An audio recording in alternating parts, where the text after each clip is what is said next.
வணக்கம். Welcome to கதை திரட்டு. இந்த வீடியோவில் நம்ம என்ன கதை கேட்க போகிறோம்னா, வெண்ணிற மேகங்கள் கதையின் 3வது பகுதி. நம்ம சேனலை இதுவரைக்கும் சப்ஸ்கிரைப் பண்ணாதவங்க சப்ஸ்கிரைப் பண்ணுங்க. பக்கத்தில் இருக்கிற பெல் ஐக்கானை கிளிக் பண்ணி ஆல்ங்கிற ஆப்ஷனை ப்ரெஸ் பண்ணுங்க. ஸோ தட் நான் போடுற கதைகளை உடனுக்குடனே நீங்கள் கேட்கலாம். வாங்க கதைக்குள்ளே போகலாம். தந்தையின் இறுதி வரை அவருடன் இருந்த ஆட்டோவை ஓட்டுவது என்பது அவரே தன்னுடன் இருப்பது போன்ற உணர்வை கொடுக்க தன்னால் முடியுமா என்ற கேள்வி சொக்கு நூறாய் உடைய புதிய தெம்புடன் வீறு நடை போட்ட காலம் இன்றுதான் என்பது போல நெஞ்சில் நிழலாடியது. ஆனால் அதன் பின்னர் எத்தனை ஆயிரம் தடங்கல்கள், ஏளனம் கலந்த குத்தல்கள், பெண்தானே என்ற அலட்சிய போக்குகள், அவற்றையெல்லாம் தாண்டி இன்று கோவையின் முதல் பெண் ஆட்டோ ஓட்டுநர் என்ற பட்டம். அடுத்த நாள் அதிகாலை 4:30 மணிக்கே சவாரிக்கென ரயில் நிலையம் கிளம்பிய மகளை பார்க்க லீலாவதிக்கு மனம் தாங்கவில்லை. குட்டி, இன்னைக்கு ஒரு நாளைக்கு இன்னும் கொஞ்ச நேரம் தூங்கேன் கண்ணம்மா. தினம் தினம் ராத்திரி 11 மணிக்கு படுத்து 4:30க்கு எழுந்தா உடம்பு கெட்டுடுமா என்று தடுத்த தாயாரிடம், சனி ஞாயிறு 2 நாள்ல தான் ரயில்வே ஸ்டேஷன்ல அதிக சவாரி பார்க்க முடியும். அதுவும் இல்லாம அடுத்த வாரம் காஞ்சிக்கு தாலி கோர்த்து மாத்தணுமே, அதுக்காகிற சாப்பாட்டு செலவுக்கு யார்கிட்டையும் கை நீட்டிட்டு இருக்க முடியாதும்மா என்ற சோபனா போட்டிருந்த ஸ்வெட்டரின் மீது காக்கி கோட்டை மாட்டிக்கொண்டு வீட்டை விட்டு வெளியேறினாள். கல்லூரி இருக்கும் நாட்களிலேயே 6:30 மணிக்கு முன்னராக எழுந்து கொள்ளாத சோபனாவா இப்போது இப்படி என்றிருந்தது லீலாவதிக்கு. மண்டிய கசப்பை மறைத்து கொண்டு வேகமாய் வாசலுக்கு ஓடியவர் பனியில் நனைந்திருந்த ஆட்டோவின் முன் கண்ணாடியை துடைத்து கொண்டிருந்த மகளிடம் விரைந்தார். ஷோபிமா, இன்னைக்கு காஞ்சியும் மாப்பிள்ளையும் நம்ம வீட்டுக்கு வராங்க இல்லையா? ஆமா, அதுக்கு என்ன? 4 மணிக்கு தானே வருவாங்க. நான் அதுக்குள்ள வந்துருவேம்மா. அதான் நீ வரும்போது கொஞ்சம் மைசூர் பாக் வாங்கிட்டு வர்றியா? மாப்பிள்ளைக்கு ரொம்ப பிடிக்கும் என்றார் தாயார் கெஞ்சும் குரலில். ஆ, சரிம்மா என்றதோடு ஆட்டோவை கிளப்பி கொண்டு போய்விட்ட சின்ன மகளின் உருவம் தன் பார்வை வட்டத்தை விட்டு மறைந்த பின்னரும் லீலாவதி அங்கேயே நின்றிருந்தார். இன்று பிறந்த வீடு வருகிறாளே ஒரு மகள், அவளை பெண் பார்க்க வந்த அன்று தானே வீட்டில் செய்த மைசூர் பாகையும் அதை விடவும் இனிப்பாய் திகட்டிய சின்ன மகளின் குறும்பும் கண்ணில் நிழலாடியது. அன்றைய தினம் கணவரின் கைகளை பிடித்து கொண்டு கல்லூரிக்கு செல்ல மாட்டேன் என்று கொஞ்சிய சின்ன மகள், என்னடா குட்டி என்று கொஞ்சிய கணவர், நான் இன்னைக்கு வீட்டிலேயே இருக்கவா என்று இழுத்த மகளின் விருப்பம் புரிந்து, சாயங்காலம் 5 மணிக்கு அப்புறம் தான் மாப்பிள்ளை வீட்டுல இருந்து வருவாங்க குட்டி. உன் காலேஜ் 4 மணிக்கே முடிஞ்சுடுமே, அப்புறம் என்ன என்று அவளை அனுப்ப முயன்ற கணவனின் அன்பு வார்த்தைகள். இன்னைக்கு காலேஜ் முடிஞ்சதும் நேரா வீட்டுக்கு வந்துடு ஷோபி, கம்ப்யூட்டர் கிளாஸ் போக வேண்டாம். ஷோபியின் விருப்பம் புரிந்து இடை புகுந்த பெரிய மகளின் கணிப்பு. நீ சொன்னாலும் சொல்லலைனாலும் நான் நேரா வீட்டுக்கு தான் வருவேன். ஆனா என்ற போதும் தயக்கத்துடனே தந்தையின் சட்டையை பிடித்து இழுத்தவாறே நின்றிருந்த அவரது கடைக்குட்டி, வேறென்ன என்று அனைவரும் குழம்பியதற்கு பதிலாய், மாப்பிள்ளை வீட்டுக்காரங்க வரதுக்காக அம்மா இன்னைக்கு மைசூர் பாக செய்ய போறாங்களாம் என்று தன் காரணத்தை துவங்கிய சின்னவளை, பயப்படாம போயிட்டு வாடி, உனக்கு மைசூர் பாக மிச்சம் இருக்கும் என்று கிண்டல் செய்த பெரியவள். சோபனாவின் பயமும் அதுதான். ஆனால் ஒத்துக்கொள்ள மனசில்லையே. அதனால், ஐய, அந்த மைசூர் பாக நீயும் உன் ஃபியூச்சர் ஆத்துக்காரரும் நல்லபடியா பங்கு போட்டு சாப்பிடுங்க என்ற தோளை படு ஸ்டைலாக குலுக்கியது. பின்னர் வாயில் வரை நடந்து சென்று, நான் எதுக்கு வீட்டில் இருக்கேன்னு சொன்னேன்னா என்ற வார்த்தையை இழுத்தது. ரோட்டில் ஒரு காலை வைத்து கொண்டு, அம்மா செய்கிற மைசூர் பாகை உடைக்கிற அளவுக்கு அக்காவுக்கு சத்தில்லை இல்லையா? அதான் நான் கூட இருந்து சுத்தியல், வேல் கம்பு, கடப்பாரை எல்லாம் வச்சு அதை துண்டு துண்டா உடைச்சு கொடுக்கலாம்னு நினைச்சேன் என்ற அவளது தீவிர முகபாவம். அடி கழுத என்று தான் கையை ஓங்கியது. அம்மா அம்மா, நோ டென்ஷன், உடைக்க முடியலைனாலும் பரவாயில்ல, அந்த மாப்பிள்ளையை மட்டும் வேண்டாம்னு சொல்லட்டும், கல்லு வேண்டாம், இந்த மைசூர் பாகையை எடுத்து மண்டையை உடைச்சிடலாம் என்று மேலும் வம்பு பேசிய சின்ன மகளின் குறும்பு. எல்லாமே இன்று நடந்தது போல லீலாவதியின் கண் முன்னே அரங்கேறியது. இந்த குறும்பும் சிரிப்பும் எங்கே போயின? தன் கணவன் இறந்த பின்னர் தன் இளைய மகள் வாய்விட்டு சிரித்தே பார்த்ததில்லையே. ஏற்றிருந்த சுமையும் பாதியில் விடப்பட்ட படிப்பும் மனிதர்களின் நிஜ முகம் பார்த்ததில் உண்டான பக்குவமும் அயராத உடல் உழைப்பும் அவளை வெகுவாக மாற்றிவிட்டதை அந்த தாய் மனம் உணரவே செய்தது. பெரியவள் போல் அழகில் ரதியில்லை என்றாலும் அவளது துள்ளலும் கபடமற்ற மனமும் அவளை பேரழகியாய் காட்டுமே. ஆனால் அந்த துள்ளல் துடை தெரியப்பட்டு சிரிப்பும் காணாமல் போய் பெண் அரசியின் சிங்காரம் குறைந்தது போல் இருந்தது அன்னைக்கே. தூரத்தில் மறையும் ஆட்டோவின் சிறு புள்ளியை பார்த்து கொண்டே நின்றவர் ஒரு பெருமூச்சுடன் உள்ளே செல்ல சோபனா ரயில் நிலையம் நோக்கி பறந்திருந்தாள். அங்கே வானொலி நிலையத்தில் காத்திருந்த பிரபாகருக்கு அந்த ஆட்டோக்கார பெண் வந்துவிட வேண்டுமே என்ற பதைப்பே பிரதானமாயிருக்க, அவளிடம் கேட்க வேண்டிய கேள்விகள், நிகழ்ச்சியை நடத்த வேண்டிய முறை ஆகியவற்றில் கவனம் பதிய மறுத்தது. மணி 7ஐ தொட்டதும் தட தடவென ஓடிய அவனது நெஞ்ச துடிப்பை நேராக்கும் வண்ணம் 7 மணி 15 நிமிடங்களுக்கு சோபனா வந்து சேர்ந்தாள். அவளது வருகையிலேயே குறியாக இருந்தவனுக்கு தன் கண் முன்னே நின்றிருந்தவளின் தோற்றம் பெரும் வியப்பை அளித்தது. ஒரு முதிர்ந்த கன்னியையோ அல்லது கஷ்டப்படும் இல்லத்தரசியையோ எதிர்பார்த்திருந்தவனுக்கு சோபனா ஒரு இனிய ஆச்சரியமாக அமைந்தாள். நேற்றைய தினம் ரம்யா சோபனாவை பற்றி சொன்னபோது கூட வானொலி நிகழ்ச்சிக்கு ஒரு சரியான தேர்வு கிடைத்து விட்டது என்ற சந்தோஷத்தில் இருந்தானே ஒழிய அவரது வயதை பற்றியோ தோற்றத்தை பற்றியோ அவன் கவலைப்படவே இல்லை. அவனது எண்ணம் கோவையின் முதல் ஆட்டோ ஓட்டுநர் என்பவர் ஒரு முதிர்ந்த கன்னியாகவோ அல்லது கஷ்டப்படும் இல்லத்தரசியாகவோ இருப்பார் என்பதுதான். ஆனால் இவளோ 20 வயது மதிக்கத்தகுந்த 20 கூட இருக்காது போல. 19, 18 வயதுதான் இருக்கும். 18ம் குறைந்திருக்க முடியாது. லைசன்ஸ் தரமாட்டார்களே. ஒல்லியான தேகம்தான் என்றாலும் 0 சைஸ் இல்லை. தேவையற்ற சதை இல்லை. சொல்லப்போனால் தேவை உள்ள சதை கூட கொஞ்சம் குறைச்சல்தான். மாநிறத்தவள்தான். ஆனாலும் முகத்தில் ஒரு அசாத்திய கலை. திருத்தமான முகம், ஆழ் கிணறு போன்ற அகன்று இருந்த கண்கள், செதுக்கினாற் போல மூக்கு, ஆப்பிள் சைஸ் கன்னங்கள் இல்லை என்றால் அழகான செர்ரி பழ கன்னங்கள். மேல் உதட்டின் மேலோ அல்லது கீழ் உதட்டின் கீழோ தான் மச்சம் இருந்து அவன் பார்த்திருக்கிறான். ஆனால் இவளுக்கோ உதட்டிலேயே மச்சம். தன் எண்ணங்கள் போன திசையில் பிரபாகரின் நெஞ்சமே திடுக்கிட்டு நின்றது. சற்று முன்னர் பார்த்த ஒரு பெண்ணை பற்றி இவ்வளவு வர்ணனையா? சரியில்லையே என்று மனம் அதட்ட சட்டென சுதாரித்த பிரபாகர், ஹலோ, நான் பிரபாகர், இந்த வானொலியின் தொகுப்பாளர் என்று அவளிடம் கை நீட்டினான். கட்டுப்பெட்டியாய் அவனது கொடுத்த கையை மறுத்துவிட்டு கை கூப்பாமல், ஹலோ, நான் சோபனா என்ற கை குலுக்கினாள் அவள் சிறு புன்னகையுடன். மரியாதை சகிதமாக கொடுக்கப்பட்ட கையை பற்றிய போது காய்த்து போயிருந்த அவளது உள்ளங்கை பிரபாகருள் என்னமோ செய்தது. மனதின் எண்ணங்களை ஒதுக்கி வைத்துவிட்டு, முதல்ல என்னோட கங்க்ராட்ஸ்.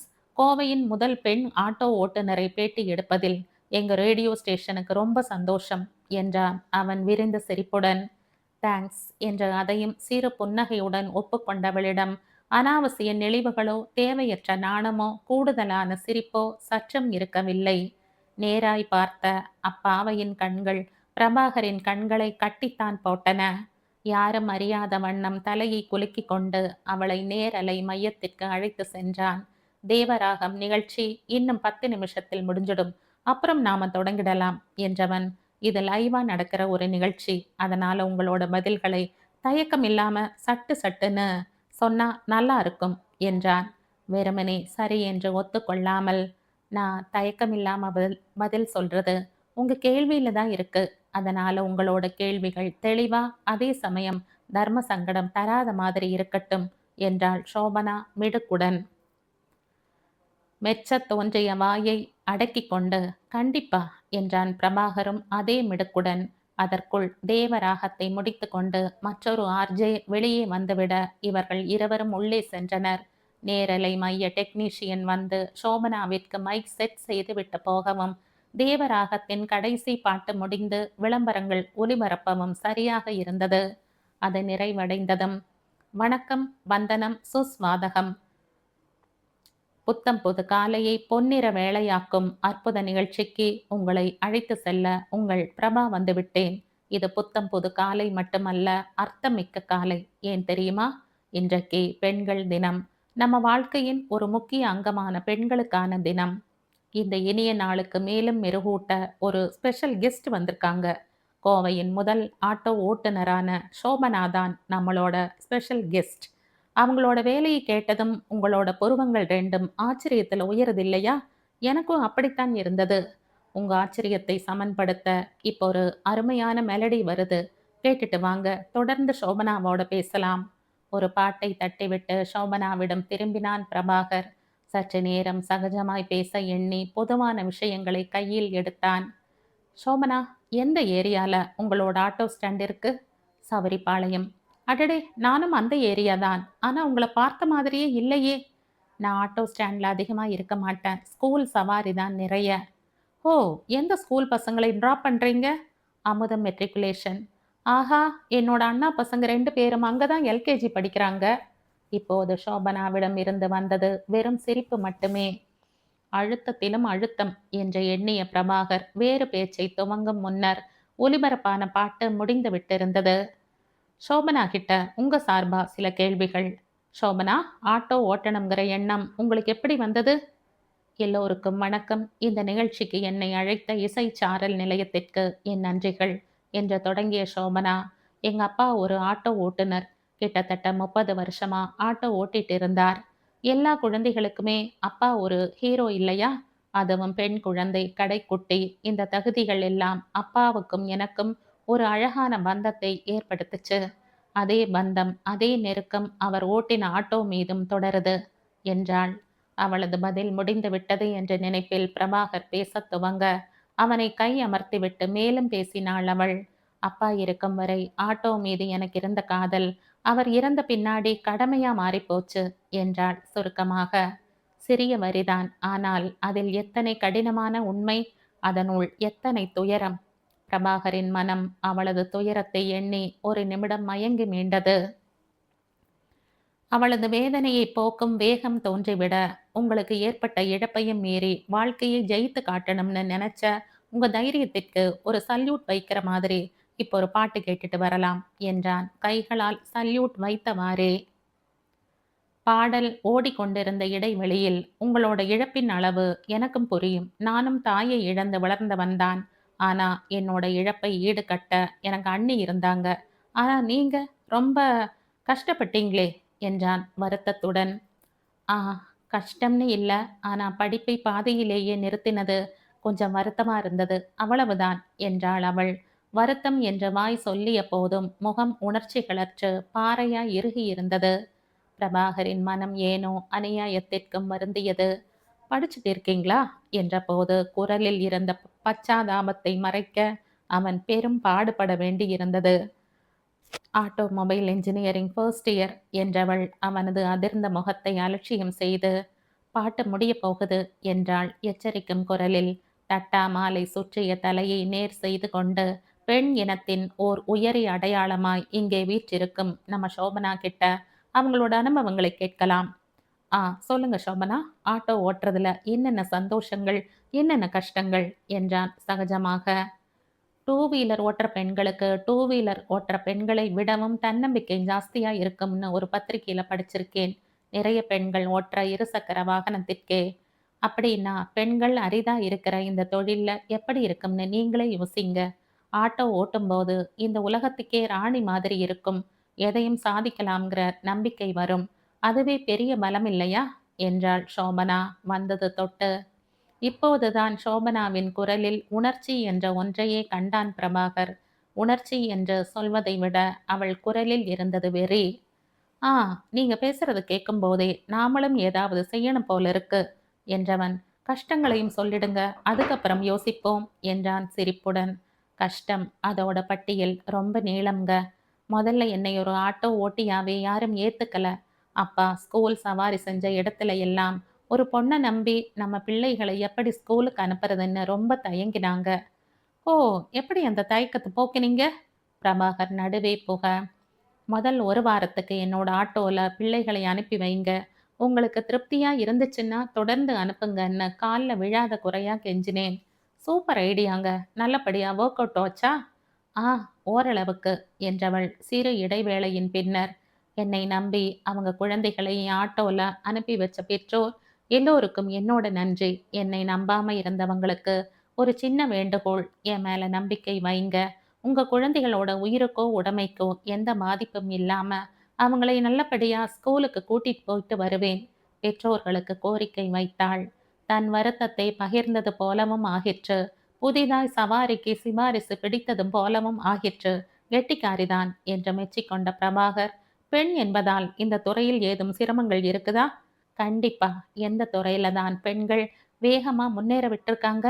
என்ற எதிர்கேள்வி கேட்டவள், நல்லா படிச்சு லேப்டாப்பும் கையுமா இருக்க பெண்களுக்கே பிரச்சனைகள் குவிஞ்சு கிடக்கும்போது, புதுசா ஒரு துறையில காலூன்றி இருக்கும் என்னைப் போல உள்ளவங்களோட கஷ்டம் ரொம்ப அதிகம். முதல்ல என்னை ஆட்டோ ஸ்டாண்ட்லயே உறுப்பினரா சேர்த்துக்க மாட்டேன்னு சொன்னாங்க. அப்புறம் அப்பாவோட நண்பர்கள் சில பேரு தான் எனக்காக போராடி ஒரு இடத்தை வாங்கி கொடுத்தாங்க. அப்புறம் சில பேரு ஒரு பொண்ணு ஆட்டோ ஓட்டுறதை வெள்ளை காக்கா பறக்கிற மாதிரி பார்ப்பாங்க. ஒரு சிலர் ஏளனம் செய்வாங்க. இன்னும் கொஞ்சம் பேர் அசிங்கமா பேசுவாங்க. ஆ, அமைதியாய் பிரபாகர் உள்வாங்க. இது எல்லாத்தையும் அலட்சியப்படுத்த கத்துக்கிட்டாலே போதும், வாழ்க்கையில முன்னேறிடலாம் என்றாள் சோபனா தெளிவாக. 100% கரெக்ட்.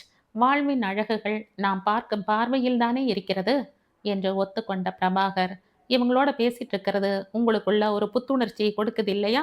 நம்ம நாட்டின் ஒவ்வொரு பெண்ணும் இவங்களைப் போல தெளிவும் தன்னம்பிக்கையுமா இருந்தா, தினம் தினம் பேப்பரில் படிக்கும் பெண்ணிய கொடுமைகளுக்கு இடமே இல்லாமல் போய்விடுமே.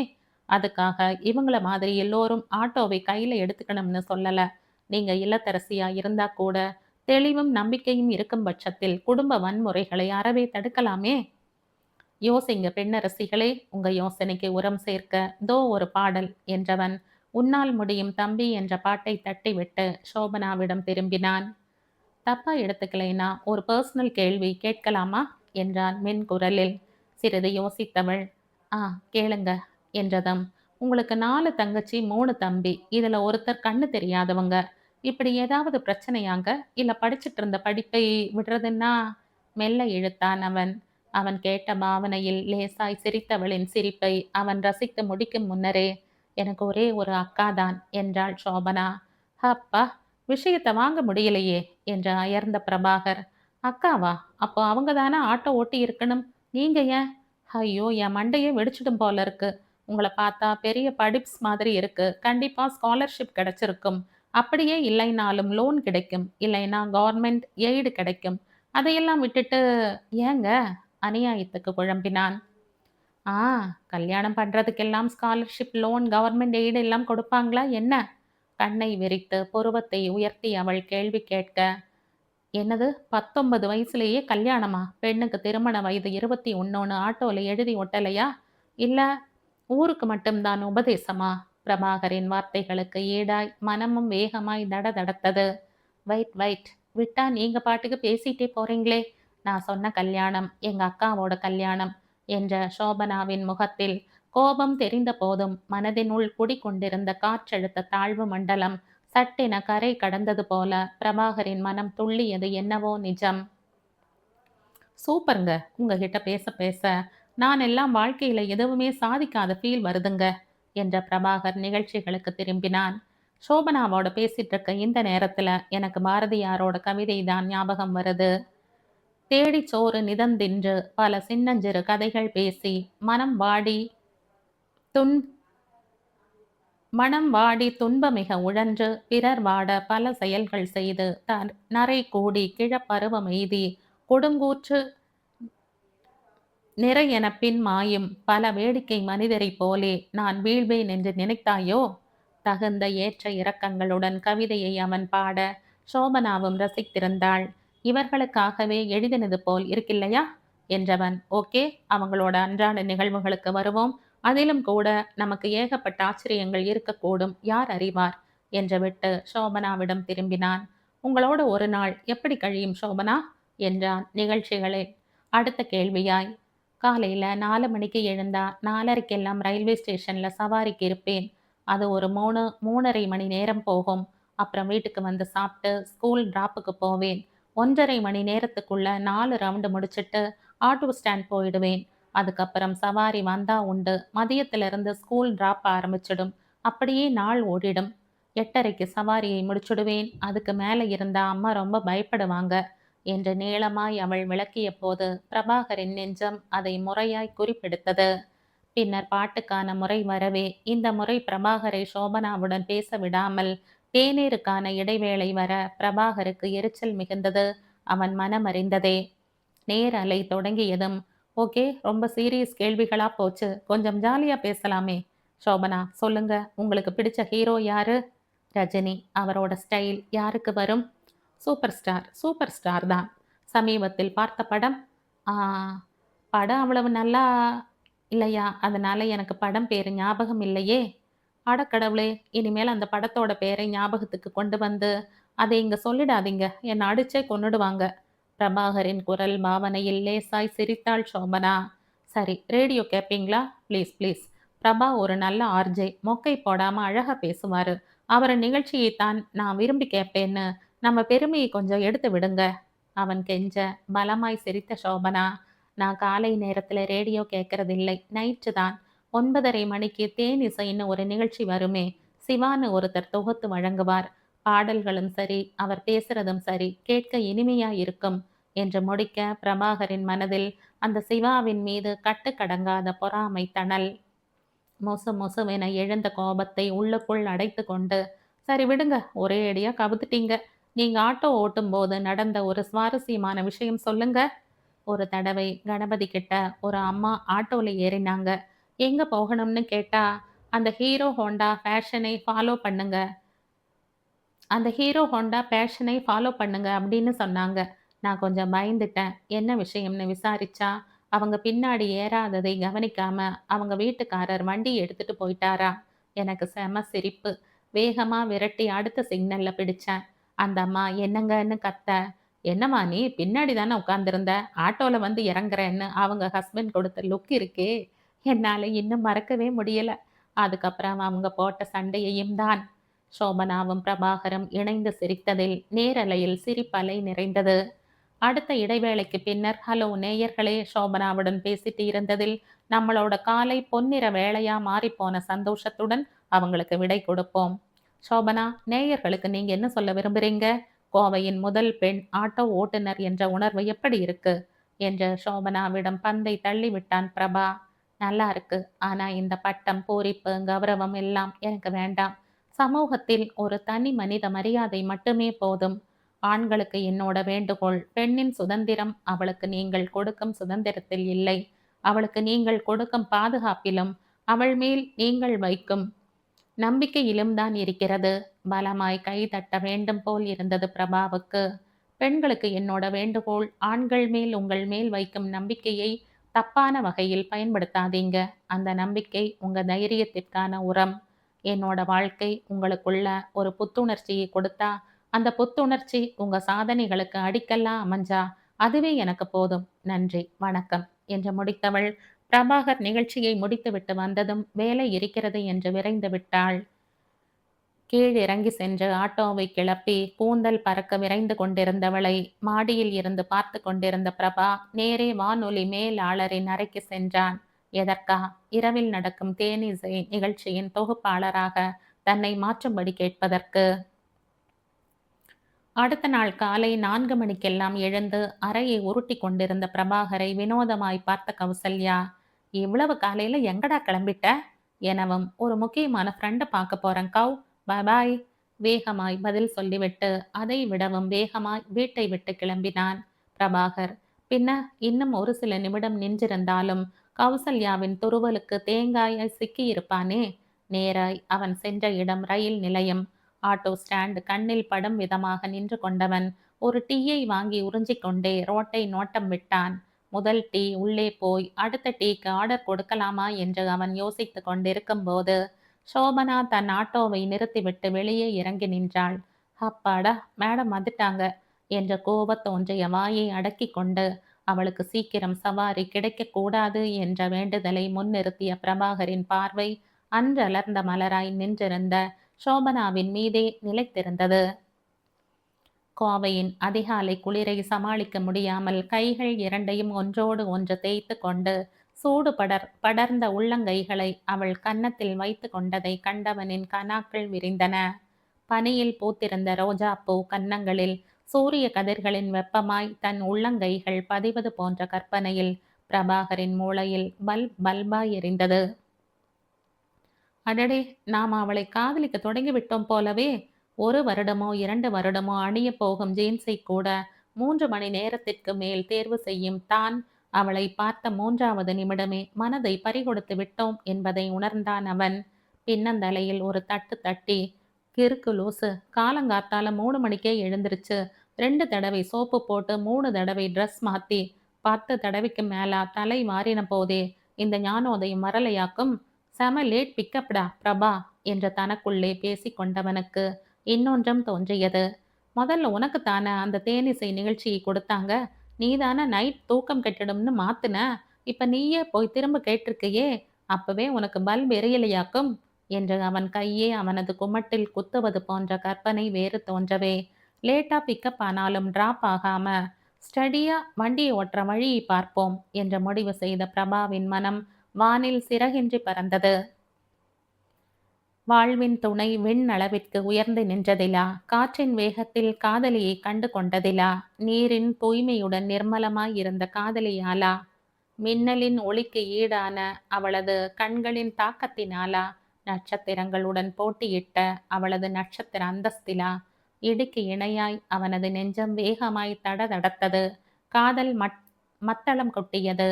உணர்ந்த காதலை அவளிடம் உடனே சொல்லிவிடலாமா, இல்லை கொஞ்ச நாள் அவளை தூர இருந்து ரசித்துவிட்டு பின்னர் சொல்லலாமா என்று அவன் இங்கி பிங்கி பாங்கி போட்டு கொண்டிருக்க, அங்கே சோபனாவின் ஆட்டோவை பேரம் பேசிக் கொண்டிருந்தனர் ஒரு தம்பதியர்.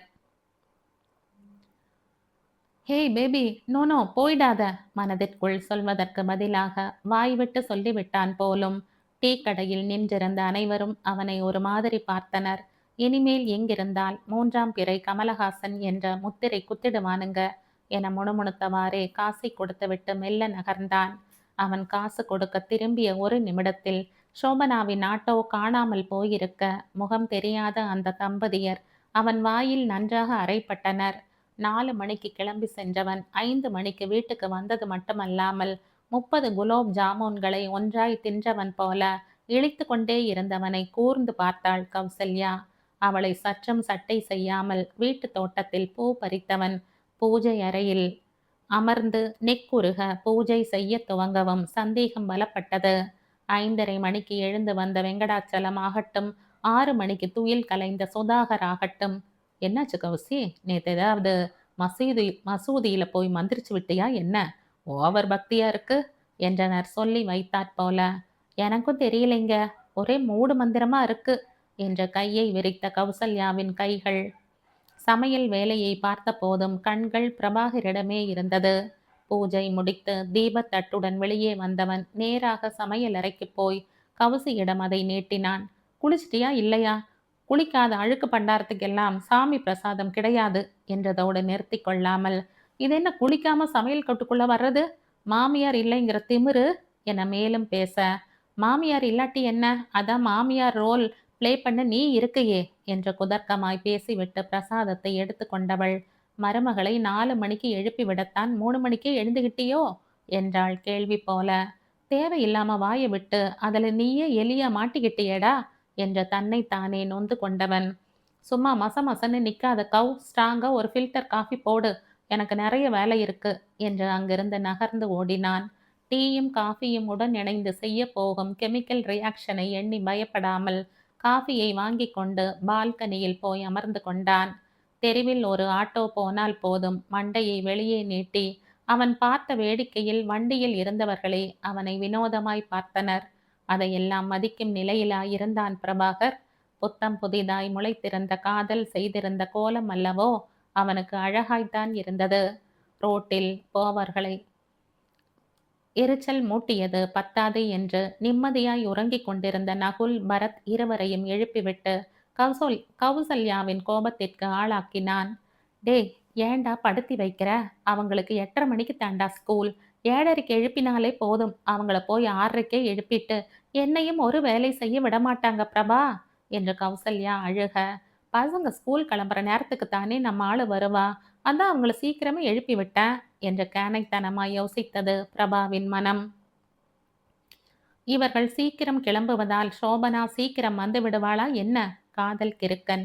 அதுவும் இவர்கள் இருவரும் சோபனாவின் ஆட்டோவில் செல்பவர்கள் என்றாலாவது ஒரு நியாயம் இருக்கிறது. அதுவும் இல்லை. அப்படியே சென்றாலும் அதை அவனால் பார்க்க முடியுமோ? 7:30 மணிக்கு வானொலி நிகழ்ச்சியை வைத்து கொண்டு 8 மணிக்கு அவன் இங்கே இருக்க முடியுமா? அதுவும் இல்லை. இதையெல்லாம் மூளை உணர்ந்த போதும் மனம் குருட்டாம்போக்கில் வேலை செய்தது. அண்ணன் மகன்களை குளிக்க வைத்து ட்ரெஸ் மாட்டி 7 மணிக்கே டைனிங் டேபிள் முன்னே அமர்ந்திருந்தவனை முதுகில் நன்றாக சாத்த வேண்டும் போல் இருந்தது அவனது அன்னைக்கு. நான் இன்னும் இட்லியே ஊத்தலடா, அதுக்குள்ள பிள்ளைங்களை உட்கார வச்சிருக்க என அவள் பல்லை கடிக்க, நோ டென்ஷன் கவ் என்றவன் பிரெட் எடுத்து அழகாக டோஸ்ட் செய்து விதவிதமான வடிவங்களில் ஜாம் தடவி பிள்ளைகளை உண்ண வைத்தான். இப்பவே டிஃபன் சாப்பிட்டா மதியம் சீக்கிரமே பசி எடுத்துடும் என்று கவலை கொண்ட போதும் தன்னிடம் ஒரு வாய் உணவு வாங்க மல்லுக்கட்டு மைந்தர்கள் இன்று எந்தவித பிரச்சனையும் இன்றி உணவை உண்பதில் கௌசல்யா திருப்திப்பட்டாள். எல்லாம் இருந்த போதும், பிரபா உனக்கு ரேடியோ ஸ்டேஷனுக்கு நேரமாகலையா? இன்னும் வீட்லயே உருட்டிட்டு இருக்கையே என்று பிரபாகரை எச்சரிக்கவும் மறக்கவில்லை அவள். போறேன் என்று இழுத்த பிரபாகருக்கு வீட்டை விட்டு நகரவே மனசில்லை. அவன் ரேடியோ ஸ்டேஷனில் இருக்கும் நேரத்தில் சோபனா எங்கே ஸ்கூல் பிக்கப்புக்கு வருவாளே என்றிருந்தது பிரபாகருக்கு. தாங்கள் வசிக்கும் ஏரியாவுக்கு தான் சவாரிக்கு வருவேன் என அவள் சொல்லிய பிறகும் அவளை பார்க்கும் ஒரு வாய்ப்பை நழுவ விடுவதா என்ற மனம் அடித்து கொண்டது. எனக்கு காலையில ரேடியோ ஸ்டேஷன் போகவே பிடிக்கல கவ். என்னது பிடிக்கலையா? இதைத்தான் நான் முன்னாடியே சொன்னேன். எனக்கு மூட் இல்ல, ரேடியோ ஸ்டேஷன் போக மாட்டேன்னு ஒரு நாள் சண்டித்தனம் பண்ண போறேன்னு எனக்கு அப்பவே தெரியும். கௌசல்யா பொரிய, ஹேய் வெயிட், நான் ஒரேடியா போக மாட்டேன்னு சொல்லல. நைட்ல போறேன் கவ். ப்ளீஸ் யா, காலையில பசங்களை ஸ்கூல் கிளப்புறது, உனக்கு சமையல் ஹெல்ப் பண்றது, நல்ல தண்ணி பிடிக்கிறது, பூ பறிக்கிறது, பூஜை செய்யறது, இப்படி நிறைய வேலை செய்து தருவேன். பிராமிஸ்யா என நம்பு என்று கெஞ்சியவனிடம் உடனடியாக ஒத்துக்கொள்ளாமல், சரி அது அப்புறம் பார்ப்போம், இன்னைக்கு கதைக்கு நீ இப்போ ரேடியோ ஸ்டேஷன் கிளம்பு என்று ஒரே பிடியாய் அவனை தள்ளிவிட்டாள் கௌசல்யா. பைக்கை வீட்டை விட்டு எடுக்க ஒரு 2 நிமிஷம், அதை துடைக்க ஒரு 2 நிமிஷம், அதை உதைக்க மேலும் 2 நிமிஷம், தெருவை கடக்க 2 நிமிஷம் என பிரபாவும் தன்னால் முடிந்த மட்டும் தாமதம் செய்துதான் பார்த்தான். சோபனா வரவில்லையே. கடைசியில், என்னடா பைக்ல ஏதாவது பிரச்சனையா?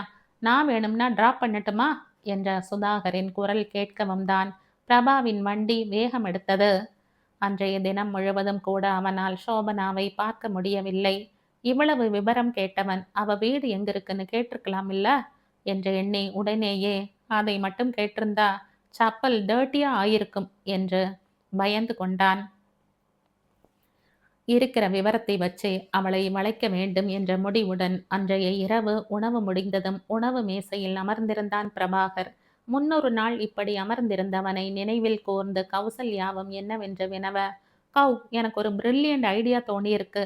நீ முதல்ல ஐடியாவை சொல்லு, அது பிரில்லியண்டா இல்லையான்னு நான் சொல்றேன். ஆனாலும் ஓவர் நக்கல் கவ் உனக்கு என்று சலித்து கொண்டு, பெண்கள் தினத்தில் நான் ஒரு பெண்ணை பேட்டி எடுத்தேன் இல்லையா என்ற விஷயத்தை தொடங்கினான். அதுக்கென்ன என்றபோது கௌசல்யாவின் குரல் உள்ளே போயிருந்தது. அந்த பொண்ணு நம்ம வாண்டூஸ் படிக்கிற ஸ்கூல்ல தான் பிக்கப் டிராப் பண்றா. அவ ஆட்டோலேயே நம்ம பரத் நகுல் 2 பேரையும் அனுப்பலாமா என்றதுதான் தாமதம். அறிவில்லையாடா உனக்கு? இந்த ஆட்டோ கர்மாந்தரத்துல தான் 2 உயிரை பறி கொடுத்துட்டு நாம தவிச்சிட்டு இருக்கோம். திரும்பவும் ஆட்டோல, அதுவும் சின்ன பசங்க 2 பேரையும். உனக்கு மறை கழண்டு போச்சா? கௌசல்யா போட்ட சத்தத்தில் வெங்கடாச்சலமும் சுதாகரும் உள் அறையில் இருந்து வெளியே வந்து விட்டனர். கவ், யாரோ ஒரு ஆட்டோக்காரன் பண்ண தப்புக்காக ஒரு கஷ்டப்படுற பெண்ணை தண்டிக்கிறது தப்பில்லையா? தப்பில்ல, அழுத்தமாய் வந்தது கௌசல்யாவின் பதில். அவன் சொல்றதுல என்னமா தப்பு இருக்கு? 15 வருஷத்துக்கு மேல் ஆகியும் நீ அதை மறக்காம இருக்கிறது தாமா தப்பு. வெங்கடாச்சலம் தன் பங்கிற்கு மருமகளிடம் எடுத்து கூற முயன்றார். சரியாக சொல்லப்போனால் 16 வருடங்களுக்கு முன்னர் சுதாகர் பிரபாகர் இருவரின் தாயும் வெங்கடாச்சலத்தின் ஒன்றுவிட்ட தங்கையான கௌசல்யாவின் தாயும் ஆட்டோவில் செல்லும் போது பெரும் விபத்திற்கு உள்ளாகி அந்த இடத்திலேயே உயிரை விட்டனர். சிறு வயது தொட்டே ஒன்றாக வளர்ந்துவிட்ட சகோதரி இளம் விதவையாய் நின்றபோது வெங்கடாச்சலமும் அவர் மனைவியும் தான் அவரை தங்கள் வீட்டுக்கு அழைத்து வந்து வைத்து கொண்டனர். வீட்டின் 2 தாய்மார்களும் இறந்த பின்னர் சூனியம் பிடித்து போயிருந்த வீட்டில் கௌசல்யாவின் பாசம்தான் விளக்கேற்றி வைத்திருந்தது. அத்துடன் பிரபாகரின் ஓயாத பேச்சும் சேர்ந்து கொள்ள வாழ்வும் வீடும் மீண்டு வந்தது. இருந்தபோதும் பாசம் கொட்டி வளர்த்த தாயார்களின் கோர மரணம் கௌசல்யாவின் மனதில் வடுவாய் படிந்து ஆட்டோ ஓட்டுநர்களின் மீது குறையாத வெறுப்பை உண்டு பண்ணிவிட்டிருந்தது. அதை மாற்றும் எண்ணத்தில்தான் பிரபாகரும் கூடவே அவன் தந்தையும் போராடி கொண்டிருக்கின்றனர். என்னப்பா நீங்களும் அவனோட சேர்ந்துகிட்டு பேசுறீங்க? அம்மாவையும் அத்தையையும் இழந்துட்டு நாம தவிச்ச தவிப்பு மறக்கக்கூடியதா? கௌசியின் கண்களில் நீர் சுரந்து விட்டது. ஷு, அவளுக்கு பிடிக்கலைன்னா விடு பிரபா என்ற சுதாகர் மனைவியை தோளோடு அணைத்து கொண்டு தம்பியை அதட்டினான். விட முடியாது. சும்மா அவளுக்கும் பிடிக்காது பிடிக்காதுன்னு தான் இவ்வளவு வருஷமா ஆத்திர அவசரத்துக்கு கூட ஆட்டோல போகாம இருந்தோம். இது ஒரு அடிப்படை தேவை மாதிரி ஆகிடுச்சு சுதாகர் என்ற பிரபாகர் முடிக்க வெங்கடாச்சலம் தொடங்கினார். பார்த்திருந்தா நீதான் அவளோட இந்த பயத்தை நீக்கி இருக்கணும். அதை விட்டுட்டு அதுக்கான முயற்சி எடுக்கிறவனையும் திட்டிக்கிட்டு இருக்க. கோபமாய் வந்து விழுந்தன பெரியவரின் வார்த்தைகள். பேசாதிருந்த கணவனின் பிடியில் இருந்து நழுவி உணவு மேசையில் தலை கவிழ்ந்து அமர்ந்து கொண்ட கௌசியின் தலையை மெல்ல வருடிய பிரபாகர், வாழ்க்கையோட நிதர்சனங்களை எதிர்த்து வாழறது ரொம்ப தப்பு. அம்மாவும் அத்தையும் அன்னைக்கு இறக்கணுங்கிறது விதி. அது ஆட்டோல நடந்தது ஒரு நிகழ்ச்சி. இதுவே வீட்டில் கேஸ் வெடிச்சோ இல்லை ஹார்ட் அட்டாக்லேயோ போயிருந்தா கேஸ் அடுப்பில் சமைக்காம இருந்திருப்பியா என்ன? இல்லை இதயம் துடிக்கிறதை நிறுத்தி வச்சிருப்பியா? இதெல்லாம் சாத்தியப்படுற காரியங்களா என்ன? கொஞ்சம் யோசிக்காவும். அந்த பொண்ணு பலவிதமான கஷ்டங்களை தாண்டி தன் குடும்பத்தை காப்பாற்றணுங்கிற காரணத்துக்காக ஆட்டோ ஓட்டுறா. அவ ஒரு ஆளா நின்று அவளோட அக்கா கல்யாணத்தை நடத்தி இருக்கான்னா பார்த்துக்கோ. இந்த காரணங்களுக்காக ஆசைப்பட்டுதான் படிச்ச படிப்பை கூட பாதியிலேயே நிறுத்திட்டு வந்திருக்கா. அப்படி இருக்க பொண்ணோட முன்னேற்றத்துக்காக நாம ஓரடி கூட எடுத்து வைக்கலைன்னா ரொம்ப தப்புமா. அவளுக்கு ஏதாவது செய்யணும்னு தோணுச்சுன்னா அவளோட படிப்புக்கு பண உதவி செய்யலாம் பிரபா. நான் வேண்டாம்னு சொல்லல. கௌரியின் மனம் இளகி இருக்கிறது என்பதற்கான அடையாளமாய் அமைந்தது அவளது பேச்சு. உனக்கு அவளை பத்தி தெரியல கௌ. அவ சுயமரியாதையின் ஒட்டுமொத்த ரீமேக். நீ என்னடானா எனக்கு பிச்சை போடுறதுன்னு என் சட்டையை பிடிச்சு கேட்டாலும் ஆச்சரியப்படுறதுக்கு இல்லை. உண்மையையே சொன்னான் பிரபாகர். ஆ, ஒரு பழமொழி கேள்விப்பட்டிருக்கியா? ஒரு மனிதனுக்கு ஒரு மீனை உண்ண கொடுக்கும்போது அவனது ஒரு நாள் பசியை போக்குகிறாய். அதுவே அந்த மனிதனுக்கு மீன் பிடிக்க கற்றுக் கொடுக்கையில் அவனது வாழ்நாளின் பசியை போக்குகிறாய். இங்க மீன்கிறது பணம் கௌ. பணத்தை கொடுக்கறதை விட அதை ஒரு வேலையா கடமையா அவளுக்கு கொடுத்தீன்னா அவளும் முன்னேறுவா. நமக்கும் ஒரு திருப்தி வரும். தன் கருத்தை திறம்பட எடுத்துரைத்தான் பிரபா. பசங்களை பத்திரமா கூட்டிட்டு போயிடுவா இல்லையா? கவுசியின் நேர் நிரம்பிய கண்களில் லேசாய் தெளிவு புகுந்திருந்த போதும் தாய் பாசம் மேலோங்கியது. கண்டிப்பா. நம்ம தெருவிலேயே 4 வீட்டில் 6 பிள்ளைங்களை கொண்டு போய் விடுறா. ஒரே ட்ரிப்ல எல்லோரையும் அடைக்காம 4 குழந்தைகளைத்தான் ஒரு தடவைக்கு கூட்டிட்டு போவா போல. அதனால பயப்பட வேண்டாம் கௌ. சரி, ஆனா என்று இழுத்த கௌசல்யா, நீயே அவகிட்ட பேசிடு என்று விட்டு அறைக்குள் நுழைந்து கொண்டாள். பிரபாவை சுற்றி வெள்ளை ட்ரெஸ் போட்ட தேவதைகள் ஆடுவது போல அந்த இடமே ரம்யமாயிருந்தது. வெள்ளை ட்ரெஸ் போட்ட சைடு ஆர்டிஸ்டுகளின் நடுவே காக்கி ட்ரெஸ் போட்ட மெயின் ஆர்டிஸ்டை தேடியவாறே உறங்க சென்றான் அவன். அவனை வழிமறித்து, வாழ்க்கையில முதல் முறையா உன்னோட வாய் திறமையால ஒரு நல்ல காரியம் செய்திருக்க என்று வெங்கடாச்சலம் வஞ்ச புகழ்ச்சி அணியில் பாராட்ட, சுதாகரோ, அந்த பொண்ணை பத்தி நிறைய விஷயம் தெரிஞ்சு வச்சிருக்கிற மாதிரி இருக்கே, என்னடா விஷயம் என்றான் தன் போலீஸ் புத்தியின் கூர்மையுடன். போடா, நீ வேற. ஒருத்தரை பேட்டி எடுக்கும்போது அவரை பத்தின எல்லா விபரமும் தெரிஞ்சு வச்சுக்கணும் தானே? நழுவ முயன்றது இளம் சிங்கம். மூத்த காளையோ, தெரிஞ்சு வச்சுக்க வேண்டியதுதான். ஆனா இந்த 4 வீடு 6 பிள்ளைங்க இதெல்லாம் கொஞ்சம் ஓவர் தம்பி என்ற பாயிண்டை பிடிக்க, நம்ம காதலுக்காக வலை போட்டு சேகரிச்ச தகவல்களை இங்க இறக்கி விட்டது தப்போ என்று ஒரு நிமிடம் குழம்பிய தம்பியப்பன், பசங்களோட பாதுகாப்புக்காக நான் கஷ்டப்பட்டு விவரம் சேகரிச்சா தப்பாவே பார்க்குறையே சுதாகரா என்று விட்டு வேகமாய் தன் அறைக்குள் மறைந்து கொண்டான். அடுத்த நாள் காலை இனிய பொன்னிற வேளையாய் புலரும் முன்பே வீட்டை விட்டு கிளம்பிய பிரபாகரிடம், இன்னைக்கு எந்த ஃப்ரெண்டுடா வராங்க? தினம் தினம் 4 மணிக்கு வர அந்த ஃப்ரெண்டை நாம் பார்த்தே ஆகணும் என்ற கௌசல்யா குறுக்கே நிற்க, வந்து சொல்றேன் என்று விட்டு பறந்தவன் அடுத்ததாய் நின்றது ரயில் நிலைய வாசலில்தான். அவனை அதிக நேரம் காக்க வைக்காமல் சோபனா வந்துவிட, ஒரு நிமிடம் கூட தாமதிக்காமல் அவள் அருகே சென்றவன், ஹலோ சோபனா, குட் மார்னிங். உங்க நாள் இனிய நாளாய் அமைய என் வாழ்த்துக்கள் என்றான் விரைந்த புன்னகையுடன். யாரடா இவன் டிவியில நியூஸ் வாசிக்கிறவன் மாதிரி என்ற எண்ணத்துடன் திரும்பிய சோபனா பிரபாகரை காணவும் லேசாய் புன்னகைத்து, ஹாய் பிரபாகர், என்ன இந்த பக்கம் என்றாள். உங்களை பார்க்கத்தான் அவன் கூறிய மாத்திரமில்லாமல் சோபனாவின் முகம் இறுகியது. அந்த மாற்றத்தை உணர்ந்தவன் போல, என்னோட அண்ணா பசங்களை ஸ்கூல் டிராப் பண்ண முடியுமான்னு கேட்கத்தான் வந்தேன் என்றான் பிரபாகர். ஓ, ஆனா அதுக்காக எதுக்கு காலங்கார்த்தால இந்த பனியில வந்திருக்கீங்க? ஸ்கூல்லையே கேட்டு இருக்கலாமே. பனியில் நனையும் பொன் மலரான உன்னை பார்க்கத்தான் என்று காதல் வசனம் பேசத் தோன்றிய நாவை அடக்கிக் கொண்டு, என்னங்க, அதுக்குள்ள மறந்துட்டீங்களா? எனக்கு அந்த டைம்ல தான் ஷோ. வீட்டில் இருக்க வேற யாரையாவது வர சொல்லலாம்னா அவங்களுக்கு உங்களை தெரியாது என்றான் நீண்ட விளக்கமாய்.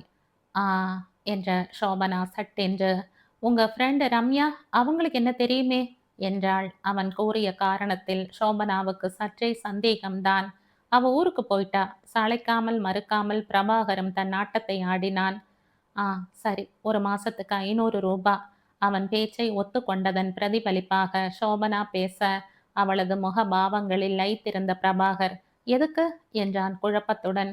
ஆ, நீங்க என்ன கேட்டு வந்தீங்களோ அதுக்கு என்று சுள்ளென வந்தது பதில். சாரி சாரி, பசங்களை ட்ராப் பண்றதுக்கா? 2 பேருக்குமே 500 ரூபா தானா? ரொம்ப சீப்பா இருக்கே. இப்படி இருந்தா பிழைக்க முடியாது சோபனா. அவன் பேசிக்கொண்டே போக, நிறுத்துங்க நிறுத்துங்க, ஒருத்தருக்கு 500 ரூபா. பொறுக்க முடியாமல் கத்தினாள் சோபனா. கூடவே 2 பேருக்கு 500 ரூபா வாங்கினா அவங்களை கைப்பிடிச்சு நடந்துதான் ஸ்கூலுக்கு கூட்டிட்டு போகணும் என்ற முணுமுணுப்பு வேறு. ஓகே ஓகே, பசங்களுக்கு 8:30 மணிக்கு ஸ்கூல், எத்தனை மணிக்கு பிக்கப்புக்கு வருவீங்க? தனக்கான விவரங்களுக்காக வலை போட்டான் பிரபாகர். கழுவுற மீன்ல நழுவும் மீனாய், உங்க வீட்டு அட்ரஸ் கொடுங்க, அங்க வந்து உங்க அண்ணிகிட்ட பேசிக்கிறேன் என்றவள் குறிப்பாய் ரயில் நிலைய வாயிலை பார்த்தாள். பெரிய கடமை கண்ணாத்தா என்று உள்ளுக்குள் பல்லை கடித்துவிட்டு தன் வீட்டு முகவரியையும் இலவச இணைப்பாய் தன் கைபேசி எண்ணையும் குறித்து கொடுத்துவிட்டு அங்கிருந்து நகர்ந்தான்.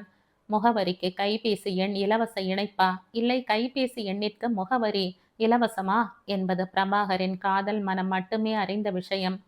மேலும் அரை மணி நேரம் எதிர் வரிசையில் அவள் கண்ணில் படாத வண்ணம் நின்று கொண்டு அவளை ரசித்துவிட்டே வீடு திரும்பினார் துரை. வந்ததும் வராததுமாய் ஆர்வ கோளாறு என்ற அரிய நோயினால் தாக்குண்டு, கவ், சோபனா கிட்ட பேசிட்டேன், இன்னைக்கு காலையில 8 மணியிலிருந்து 8:30க்குள்ள வீட்டுக்கு வருவா என்றானே பார்க்கலாம். ஓ, அவளை பார்க்கத்தான் துரை காலையிலேயே 4 மணிக்கு எழுந்து போனீங்களா என்று சரியான பாயிண்டில் வந்து நின்றாள் கௌசல்யா. ஹையையோ என்று தன்னுள் பரிதாப டோனில் சொல்லி கொண்டவன் அதே ஹையையோவை ஆச்சரிய டோனில் வெளியே சொல்லி, உன்னோட ஒரே காமெடி போ. நம்ம சாஃப்ட்வேர் கம்பெனி ஆரம்பிக்கிறது விஷயமா மினிஸ்டரோட பிஏவை பார்க்க போனேன். அவர் ஜாக்கிங் போகிற நேரத்தில் பிடிச்சா ரிலாக்ஸாக பேசலாமேன்னு போனேன். அங்கே தான் சோபனாவையும் பார்த்தேன் என்று பூசி மொழிகினான். அதன் பின்னர் வார்த்தைகளை விபரமாய் கையாண்ட போதும் அவனால் சோபனாவை பார்க்கவே முடியவில்லை. அவன் இல்லாத நேரத்தில் வீட்டில் வந்து பேசி பிள்ளைகளையும் ஸ்கூலுக்கு அழைத்து செல்லும் அளவுக்கு வந்து விட்டிருந்தாள் அவள். கௌசியின், நல்ல பெண்ணா தெரிகிறா பிரபார் என்ற பாராட்டாகட்டும், பரத்தின், ஷோபி ஆண்டி இன்னைக்கு ஆட்டோல வரும்போது நாட்டி மங்கி கதை சொன்னாவே என்ற சந்தோஷமாகட்டும், நகுலின், இன்னைக்கு என்னோட ஷூ காணாம போச்சா, ஷோபி ஆண்டி தான் ஸ்கூல்ல கண்டுபிடிச்சு தந்தா என்ற புகழுரையாகட்டும், பிரபாகரை அலை கழித்துத்தான் பார்த்தன. ஒரு முடிவுக்கு வந்தவனாய் வானொலி நிலையத்தில் தொடர்ந்து முயற்சி செய்து ஒரு வழியாக 1 மாதத்துக்கு பின்னர் இரவு அரங்கேறும் தேனிசை நிகழ்ச்சிக்கு தொகுப்பாளனாய் மாறிய பின்னரே பிரபாகரின் மனது சமநிலைப்பட்டது.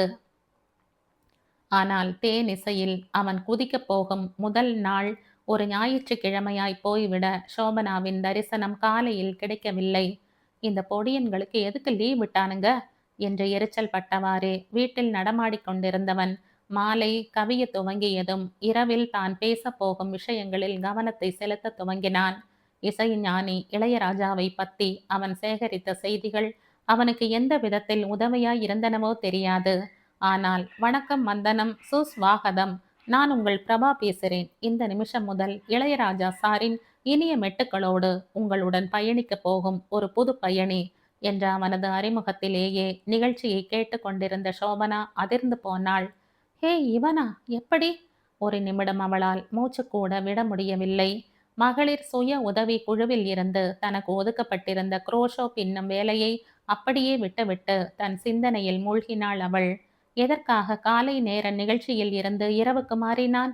பேட்டி நடந்த தினத்தன்று தான் இரவு நிகழ்ச்சிகளை தான் கேட்பேன் என்று சொன்னதற்காகவா? ச்ச இருக்காது. தனக்காக நிகழ்ச்சியை மாற்றிக்கொள்ளும் அளவுக்கு அவனுக்கும் தனக்கும் என்ன இருக்கிறது? ஒருவேளை இருக்கிறதோ? பேட்டி முடிந்த அடுத்த நாள் எதிர் வரிசையில் அவனைப் போலவே ஒருத்தன் நின்றிருந்தானே, பிரம்மை என்று நினைத்தோமே, இல்லையோ? அதற்கடுத்த நாள் சரியாக தன் ஆட்டோவை தேடி வந்தானே, அதெப்படி முடியும்? அண்ணன் பசங்களுக்காக என்றாலும் பள்ளிக்கூடத்தில் வந்து பார்த்திருக்கலாமே. வேலை மெனக்கெட்டு எதற்காக ரயில் நிலையம் வர வேண்டும், அதுவும் 4 மணிக்கே? அன்று கூட உங்களுக்காகத்தான் என்று வாய் விட்டானே. அவன் வீட்டில் கார் இருப்பதை அவள் கவனித்திருக்கிறாள். அவனது தந்தை அதை எடுப்பதையும் தான். அப்படி இருக்கையில் பிள்ளைகளை ஸ்கூலில் டிராப் செய்வதே ஒரு நாடகமோ? குடும்பமே சேர்ந்து நடித்திருக்கிறதோ? இருக்காது. அந்த அக்காவோ அந்த வீட்டு பெரியவரோ இந்த 1 மாசத்தில் இது பற்றி ஜாடை மாடையாக கூட பேசியது கிடையாது. ஏற்கனவே புத்தி கூர்மையுள்ள சோபனாவின் மூளை 8 திசையிலும் விரிந்து பறந்தது. பிரபாகரின் பேச்சு காதில் விழுந்து கொண்டே இருக்க எரிச்சல் பட்டு அவளால் வானொலியை அணைக்கவும் முடியவில்லை. எரிச்சல் மிக உற அதை கேட்கவும் முடியவில்லை. 1 மணி நேர போராட்டத்திற்கு பின்னர் அவனிடம் நேரடியாக கேட்டுவிட வேண்டும் என்ற முடிவுக்கு அவள் வந்தபோது பிரபாகரம் குட் நைட் ஸ்வீட் ட்ரீம்ஸ் சொல்லி விடை பெற்றிருந்தான். அடுத்த அதிகாலை பிரபாகருக்கு எவ்வளவு பரபரப்பாய் இருந்ததோ அதே அளவிலேயே அதற்கு ஒரு படி மேலேயே சோபனாவுக்கும் பரபரப்பிருந்தது. ரயில் நிலைய வாசலில் ஆட்டோவை நிறுத்தியவளின் கண்கள் எதிர்வரிசைக்கு பாய அங்கே நின்றிருந்த பிரபாகரின் பார்வையும் நேர்கோட்டில் அவளை சந்தித்தது. கண்களின் நேர் மோதலில் பெண்ணரசியின் பக்கம் எரிச்சலின் சாரல், மன்னவனின் பக்கமோ காதலின் தூறல். சட்டென பார்வையை விலக்கி கொண்ட சோபனா அன்று சவாரியே பார்க்கவில்லை. வண்டியை கிளப்பிக் கொண்டு சென்றே விட்டாள். மேடத்துக்கு பல்ப் எரிஞ்சிடுச்சு போலவே.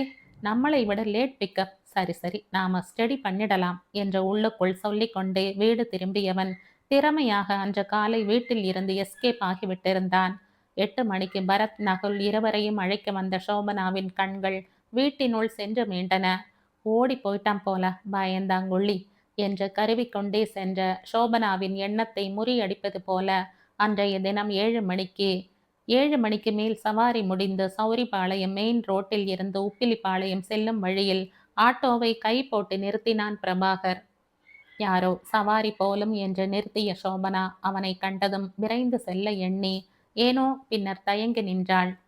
உங்கிட்ட கொஞ்சம் பேசணும் என அவன் தொடங்கியதும் அவனது பேச்சை விட அதில் இருந்த ஒருமை விகுதியே சோபனாவை கோபத்திற்கு உள்ளாக்கியது. நானும் உங்ககிட்ட பேசணும் என்றவள் ஆட்டோவை விட்டு இறங்க முற்படவும், இல்ல இறங்காத, ரோட்ல நின்று பேசுற விஷயம் இல்லை இது, ஆட்டோல போய்கிட்டே பேசலாம் என்றவன் அவளது பதிலை எதிர்பார்க்காமல் வண்டிக்குள் ஏறி அமர்ந்து கொண்டான். அவனை முடிந்த மட்டும் முறைத்தவள், ஆட்டோ ஓட்டிட்டு இருக்கும்போது கை நீட்டி அடிக்க முடியாதுங்கிற தைரியம் என்று முணுமுணுத்தவாறே வண்டியை எடுக்க, ஹேய் கரெக்ட், என்னோட மைண்டை என்னம்மா ரீட் பண்ணிட்ட, இதுக்காகவே உனக்கு ஒரு பரிசு என்று தன் பாக்கெட்டில் இருந்த சிறு அட்டை பெட்டி ஒன்றை அவளிடம் நீட்டினான். என்னது இது? ஒரு சின்ன கிஃப்ட். வேண்டாம்னா விட்டுடு. என்னோட சண்டை போடுறதுல கவனம் இருக்க வேண்டியதுதான். அதுக்காக நம்ம 2 பேரையும் பரலோகம் கொண்டு போற ஐடியா வேற இருக்கு போலவே. அவன் சீண்டலும். சோபனாவின் கைகளில் ஆட்டோ ஒரு நிமிடம் தடுமாறி பின்னர் நேரானது. என்ன விஷயம் சொல்லுங்க. தேவையில்லாம என் நேரத்தை வீணாக்காதீங்க. நீ முதல்ல சொல்லு. எப்படியும் என்னை திட்டப் போற. உன் வசை மொழிகளை வச்சே உன்னை அங்க இங்க கோத்து விடலாம் பாரு.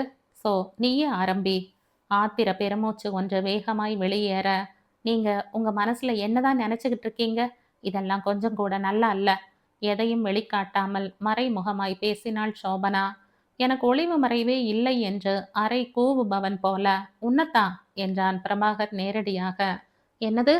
யூகித்த விஷயமே என்றாலும் தயக்கமற்ற அவனது நேரடி பதிலில் நெஞ்சம் தூக்கி வாரி போட்டது சோபனாவிற்கு.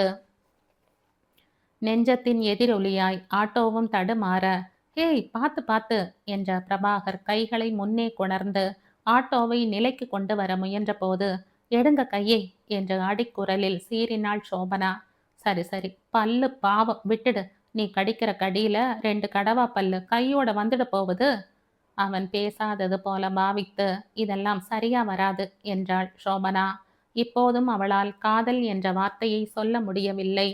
ஒரு திருமணத்தால் நிகழ்ந்த சோகங்களே வாழ்க்கை முழுமைக்கும் போதுமானதாயிருக்கையில் இன்னொன்றா பயந்தது சோபியின் புண்பட்ட நெஞ்சம். அவளை பொறுத்தமட்டிலும் அக்காவின் திருமணத்திற்கு வாங்கிய கடனை முடிந்த அளவு சீக்கிரம் அடைக்க வேண்டும். அடைத்த கையுடன் கைவிட்ட படிப்பை வங்கி கடன் மூலமாக தொடர வேண்டும். இவை இரண்டும் தான் வாழ்வின் குறிக்கோள்களே. அதை தாண்டி காதல், கத்திரிக்காய் கல்யாணம் என்ற வாழ்வை வீணாக்க அவளுக்கு மனமும் இல்லை, தெம்பும் இல்லை. அவளது மனப்போராட்டம் பற்றி அறியாமல் எதெல்லாம் சரியா வராது என்றான் பிரபாகர். நீங்க பண்றதுதான். எது, ஆட்டோல பயணம் பண்றதா? வேண்டுமென்றே பேசினான் அவன். முடியல. ஓ மை கடவுளே, என்னம்மா பண்ணுது? வா டாக்டர் வீட்டுக்கு போவோமா? ஐயோ, ஏன் இப்படி மொக்கை போடுறீங்க? இதையே மொக்கைன்னு சொன்னா எப்படி? ரம்யா, கௌ எல்லோரையும் கேட்டுப்பாரு. நம்ம புகழை பாடி தள்ளுவாங்க. போதும், விஷயத்துக்கு வாங்க. என்ன சோபி நீ? நான் விஷயத்தை சொல்லி ஒரு மாமாங்கத்துக்கு மேல ஆச்சு. நீ தான் பதில் சொல்லணும். என்னை சோபின்னு கூப்பிடாதீங்க. சோபனாவின் குரல் கிரீச்சிட்டது. இதென்ன அநியாயமா இருக்கு? நேத்து முளைச்ச பொடிசுங்க எல்லாம் உன்னை சோபின்னு கூப்பிடுதுங்க, நான் கூப்பிடக்கூடாதா? அவங்க கூப்பிடுறது வேற, நீங்க கூப்பிடுறது வேற. அதான் நான் எந்த விதத்துல வேற? ஐயோ, அவங்க எல்லாம் என்னை காதலிக்கிறேன்னு கேனத்தனமா சுத்தல. அப்பாடா, நான் லவ் பண்றேங்கிறத புரிஞ்சுக்கவே உனக்கு 1 மாசம் தேவைப்பட்டிருக்கு. அதுவே லேட் பிக்கப்னு நான் கவலைப்பட்டா, இப்ப காதல்ங்கிற வார்த்தையை சொல்றதுக்கு இந்த கத்து கத்துற? அதுவா இப்ப முக்கியம்? என்னை லவ் பண்றதெல்லாம் நடைமுறைக்கு ஒத்தே வராத விஷயம். அதான் ஏன், நீ என்ன சந்திர மண்டலத்திலயா இருக்க? இல்ல, மனிதாபிமானமற்ற உலகத்தில் தான் இருக்க. எனக்கு இந்த கல்யாணம்ங்கிற விஷயத்துல சுத்தமா இஷ்டம் இல்ல. பணமும் கொடுத்து பெண்ணையும் கொடுத்து அவளோட சந்தோஷத்தை மொத்தமா சூறை அடிக்கிற கொடுமையில நான் சிக்கிக்க விரும்பல. சோபனாவின் கோப வார்த்தைகள் முடிய காத்திருந்த பிரபாகரின் நெஞ்சில் வேறு ஓடியது. கஷ்டப்பட்டு திருமணம் செய்து கொடுத்த அவளது சகோதரியின் வாழ்க்கையில் ஏதும் பிரச்சனையோ? அதன் பாதிப்பில்தான் இப்படி பேசுகிறாளோ என்றெண்ணியவன் பேச்சை அந்த திசையில் திருப்பினான். ஏன் அப்படி நினைக்கிற? உங்க அம்மாவும் உங்க அப்பாவும் கல்யாணம் பண்ணிக்கிட்டு சந்தோஷமா இல்லையா? உங்க அக்கா வாழ்க்கை வேற திசையில போச்சேங்கிறதுக்காக எல்லாரையும் அவன் முடிக்கவில்லை. எங்க அக்கா நல்லா இருக்கா, ராணி மாதிரி இருக்கா, எல்லாம் தெரிஞ்ச மாதிரி பேசாதீங்க. கோபத்தில் கடிபட்டன சோபனாவின் வார்த்தைகள். அதற்கேற்ப அவளது கைகளில் சீறி பாய்ந்து கொண்டிருந்த ஆட்டோ ஒரு குலுக்கலுடன் ஓரிடத்தில் நிற்க, இறங்குங்க கீழே என்ற அடிக்குரலில் உருமினாள் சோபனா. பிரபாகர் அசைந்தால் அல்லவோ. டிரைவர் சீட்டின் பின்னே இருந்த கம்பியை இறுக பிடித்து கொண்டு தலையை தாழ்த்தி அவளை பார்த்தவாறே பேச்சை தொடர்ந்தான். ஓ, அப்புறம் என்ன? உங்க அக்கா உங்க அம்மா மாதிரி கல்யாணமும் வாழ்க்கையிலும் சந்தோஷத்தை கொடுக்கலாம், கொடுக்கும். உறுதியாய் முடித்தான் பிரபாகர். என் வாழ்க்கை சந்தோஷமா அமையலாம், ஆனா என்னை சுத்தி இருக்கிறவங்களோட கனவுகள் எல்லாம் மண்ணா போயிடுமே. கோபம் போய் விரக்தி வந்திருந்தது சோபனாவுக்கு. இப்போது பிரபாகருக்கு சோபனாவின் பிரச்சனை நன்றாக புரிந்தது. சகோதரியின் திருமணத்தால் அவளது வாழ்வில் நடந்த சறுக்கல்கள் அவளை பேச வைக்கிறது என்பதை உணர்ந்தவன், சோபி, நான் சொல்றத தயவு செய்து பொறுமையா கேளு ப்ளீஸ். முடியாது, ஜஸ்ட் 5 நிமிஷம் என்றவன் அவள் மறுக்க துவங்கும் முன்னர், எங்க வீட்டில் டௌரிங்கிற பேச்சுக்கே இடம் இருக்காது. மருமக கொண்டு வந்துதான் நிரம்பணும் என்று எதிர்பார்க்கிற ரகம் இல்லை எங்கப்பா. வெயிட் வெயிட், நான் பேசி முடிச்சுடுறேன். நான் உடனே கல்யாணம் பண்ணணும்னு சொல்லலை. நீ படி, ஆட்டோ ஓட்டுறதை நிறுத்திட்டு படி. உங்க அக்கா கல்யாணத்துக்காக வாங்கியிருக்கிற பணத்தையும் சரி, உன் படிப்புக்கான பணத்தையும் சரி நான் கட்டுறேன். ஏய் இரு இரு, என்னை அடிக்க கல் தேடுறியா? நான் முழுசா பேசிடுறேன். படிப்பு முடிஞ்சதும் உனக்கு கண்டிப்பா வேலை கிடைக்கும். வேலைக்கு போனதும் அதில் வர சம்பளத்தை என் கடனை அடைக்க கொடுத்துடு. வட்டி இல்லாத கடன் மாதிரி. ப்ளீஸ் கொஞ்சம் யோசி. ஏன்? எனக்கு கடன் கொடுக்க நீ யாருடான்னு கேட்குறியா? யாரோ ஒருத்தர்கிட்ட கடன் வாங்கித்தானே உங்க அக்காவோட கல்யாணத்தை செய்திருப்ப. இப்போ காதல் ப்ளஸ் கடன் ரெண்டும் ஒரே ஆள்கிட்ட இருந்து வருது. That's all. என்ன சொல்ற? ஓகேவா? காதலிக்கலாமா? டீலா? நோ டீலா? போல் பிரபாகர் முடிக்க சோபனாவுக்கு அவனை நிஜமாகவே கல்லை கொண்டு அடிக்க வேண்டும் போல் இருந்தது. முதல்ல கீழே இறங்குக்க, நான் வீட்டுக்கு போகணும், அம்மா தேடிட்டு இருப்பாங்க என்றாள் அவள். அவள் பேச்சுக்கு அடிபணிபவன் போல மறு பேச்சின்றி ஆட்டோவில் இருந்து கீழ் இறங்கியவன் 20 ரூபாய் நோட்டை எடுத்து அவளிடம் நீட்டினான். ஆட்டோக்கான காசு, உழைப்புக்கான பணம்மா, மறுக்க கூடாது. அவன் வார்த்தை முடியும் முன்னர் நோட்டை பறித்து கொண்ட சோபனா வண்டியை எடுக்கவும், பார்த்து போ ஷோபி என்றான் பிரபாகர் மென்மையாக. ஆட்டோவின் இரு நிலைகளையும் பிடித்தவாறே நின்றிருந்தவனை மீறிக்கொண்டு அவளது ஆட்டோ சீறிப்பாய, ஒரு வினாடி அவளையே பார்த்திருந்தவன் ஏதோ தோன்றியவன் போல பின்னாடியே ஓடினான். சோபனாவும் அவனை ரிவர் வியூ கண்ணாடி வழியாக பார்த்து கொண்டே செல்ல, அவன் ஓடி வரவும் கைகளும் கால்களும் அவளையும் மீறி வண்டியின் வேகத்தை குறைத்தன. மூச்சிறைக்க ஓடி வந்தவன், ஒரு முக்கியமான விஷயம் என்று சொல்லி மீண்டும் மூச்சு வாங்க, சோபனா ஒன்றும் சொல்லாமல் பார்த்திருந்தாள். பார்த்துட்டே இருக்கியே, கொஞ்சம் தண்ணி கொடுக்கலாமில்ல என்றவன், கண்டிப்பாக ஏதோ வம்பு பேச்சு பேசவே வந்திருக்கிறான் என்றெண்ணிய சோபனா கையை கட்டி கொண்டு பேசாதிருந்தாள். அவள் தண்ணீர் தரப்போவதில்லை என்பது புரிய தன்னை சமன்படுத்தி கொண்டு, உன்னை பார்த்த முதல் பார்வையிலேயே எனக்கு பிடிச்சிருந்தது. உன் வெளி அழகை விட உன்னோட நேர் பார்வை, தைரியம், தெளிவு எல்லாமே எனக்கு ரொம்ப ரொம்ப பிடிச்சிருந்தது.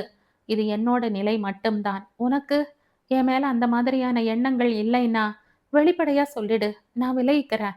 ஆனா சமூகத்து மேல இருக்கிற வெறுப்பை காதலுக்குள்ள கொண்டு வராத என்றான் பிரபாகர் ஆழ்ந்த குரலில்.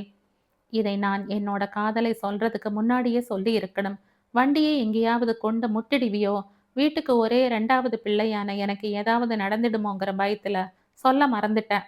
இதுவரை பேசிய பேச்சுக்கு சற்றும் சம்பந்தமில்லாமல் அவளை சீண்டிவிட்டு வேடிக்கை பார்த்தான் பிரபாகர். அவனது ஆழ்ந்த குரலில் ஆழ புதைந்திருந்த அர்த்தத்தை தேடிக்கொண்டிருந்த சோபனா அவனது கடைசி வரியில் மெல்ல புன்னகை பூத்து அதை மறைப்பதற்காக முடிந்த மட்டும் அவனை முறைத்தாள். அவ்வளவுதானே, கையை எடுங்க, நான் போகணும். நான் ஆட்டோ மேல கையை வச்சிருந்தா மேடம் வண்டி எடுக்கவே மாட்டீங்களோ? கொஞ்ச நேரம் முன்னாடி ஜான்சி ராணி மாதிரி பறந்தீங்க என்று அவன் நக்கல் செய்து கொண்டிருக்கும் போதே ஜான்சி ராணியாய் பறந்திருந்தாள் சோபனா. காதலை பகிர்ந்து விட்டோம் என்ற சந்தோஷத்துடன் சென்றவனின் கண்களில் வெறும் காதல் ராகங்களே பட்டு அன்றைய நிகழ்ச்சி முழுவதும் ரொமான்ஸ் ரொமான்ஸ் ரொமான்ஸ் தான். கண்களில் கனவு மிதக்க வீடு திரும்பியவன் கடந்த ஒரு மாதத்தை போல் இல்லாமல் நிம்மதியாய் தூங்கினான். சோபனாவிற்கு தன் மீது எந்த வெறுப்பும் இல்லை என்பதே அவனுக்கு பெரும் தெம்பை அளித்திருந்தது. கரைப்பார் கரைத்தால் கல்லும் கரையும், அதுவும் தான் கரைத்தால் கடப்பாறை கூட கரையும் என்ற அசாத்திய நம்பிக்கைதான். பெரும் நிம்மதியுடன் உறங்கியவனுக்கு பெரும் இடியாய் அடுத்த நாள் காலை சோபனா ரயில் நிலையத்திற்கு வரவே இல்லை. தன் மேல் இருக்கும் கோபத்தில் வராதிருக்கிறாள் போலும். எப்படியும் பிள்ளைகளை அழைத்து செல்ல வருவாள் என்று அவன் எண்ண அதற்கும் ஆப்பு காத்திருந்தது. சரியாக 8 மணிக்கு வரவேண்டிய ஆட்டோவிற்காக 7:30 மணி தொட்டே தோட்டத்திற்கும் வீட்டுக்கும் நடை பழகி கொண்டிருந்தவனுக்கு அதிர்ச்சி கொடுக்கும் விதத்தில் வேறொரு ஆட்டோக்காரர் வந்தார். பிரபாகர் தன் அதிர்ச்சியில் இருந்து வெளிவரும் முன்னர், சோபனாக்கு என்னாச்சு, எதுக்கு நீங்க வந்திருக்கீங்க என்ற கேள்வியுடன் கௌசல்யா வர, அவளுக்கு கொஞ்சம் மேலுக்கு முடியலிங்க அம்மணி, அதான் நான் வந்தேன் என்றார் வந்திருந்த பெரியவர். சரி அண்ணே, 2 நாளைக்கு நீங்க தான் வருவீங்களா? கௌசல்யா தொடர, ஆமா அம்மணி என்றதுடன் பிள்ளைகளை ஏற்றிக்கொண்டு சென்று விட்டார் அவர். சோபனா வராததில் தோன்றிய எரிச்சலை மறையாது கௌசியிடம் காட்டி, அறிவிருக்காக்கா உனக்கு, அவரை யாருன்னே தெரியாது, அவரோட பசங்களை அனுப்பி வைக்கிற? இந்த சோபனாவுக்கு கொஞ்சம் கூட பொறுப்பே இல்லை. இப்படியா சடார்னு வேற ஆளை வர சொல்றது என்று அவன் புரிய, நீ ஏண்டா இந்த குதி குதிக்கிற? சம்பள விவரம் பேசும்போதே இந்த பெரியவரை கூட்டி வந்து, நான் வர முடியாத சமயங்கள்ல இந்த பெரியவர் தான் சவாரிக்கு வருவார், என்ன நம்புற அளவுக்கு அவரையும் நீங்க நம்பலாம்னு சொல்லிட்டு தாண்டா பசங்களை வண்டியிலேயே ஏத்துனா. பிரபாகருக்கு பதில் சொன்ன கௌசல்யா அவனை ஆராய்ந்தாள். கொஞ்ச நாளாவே நீ சரியில்லை பிரபா, என்கிட்ட எதையோ மறைக்கிற, என்னடா விஷயம் என அவள் சட்டென பிரபாவின் மூடு மந்திரத்துக்கு தாவ, ஒரு மண்ணும் இல்ல, பசங்க மேல இருக்கிற அக்கறையில சொன்ன, வேற ஒண்ணும் இல்ல என்று பல்லை கடித்தவன் வேறு வேலையை பார்க்க சென்று விட்டான். தன் மேல் இருக்கும் கோபத்தில் தான் சோபனா அன்றாட வேலையை கூட தவிர்க்கிறாள் என்று பிரபாகருக்கு கண்டிப்பாக தெரிந்தது. அதை எப்படி போக்குவது என்றுதான் தெரியவில்லை. அவளை பார்த்தால் அல்லவோ போக்குவதற்கு. கண்ணிலேயே படாமல் பூச்சாண்டி காட்டிக் கொண்டிருக்கும் பூச்சரத்தின் மீது கோபம் கூட பூ தூவலாய்த்தான் வந்தது. காலையில் தான் வரவில்லை, மாலையில் அவள் வீடு செல்லும் வழியில் பார்க்கலாம் என்று 6 மணி தொட்டு 8 மணி வரை சௌரிபாளையம் ரோட்டில் தவமிருந்து ஓரொரு ஆட்டோவாய் வேடிக்கை பார்த்ததுதான் மிச்சம். 5 தட்டு பஜ்ஜிகளும் 8 கப் தேநீரும் உள்ளே போய் பேதியானதுதான் மிச்சம். சரி, 2 நாட்கள் தானே என்ற சமாதானத்துடன் அவன் இருந்தபோது, 2 நாட்கள் 4 நாட்களாகி 1 வாரமாய் நீடித்தபோது பிரபாகர் பொறுமை இழந்தான். சனிக்கிழமை அன்று மதியம் ரம்யாவின் அலைபேசிக்கு அழைத்தவன், ரம்யா, என்ன செய்வியோ ஏது செய்வியோ தெரியாது. நாளைக்கு காலையில 4 மணிக்கு நீ கோயமுத்தூர்ல இருந்தாகணும் என்று விட்டு, டேய் டேய் என்று கத்தியதை கண்டு கொள்ளாமல் போனை வைத்தான்.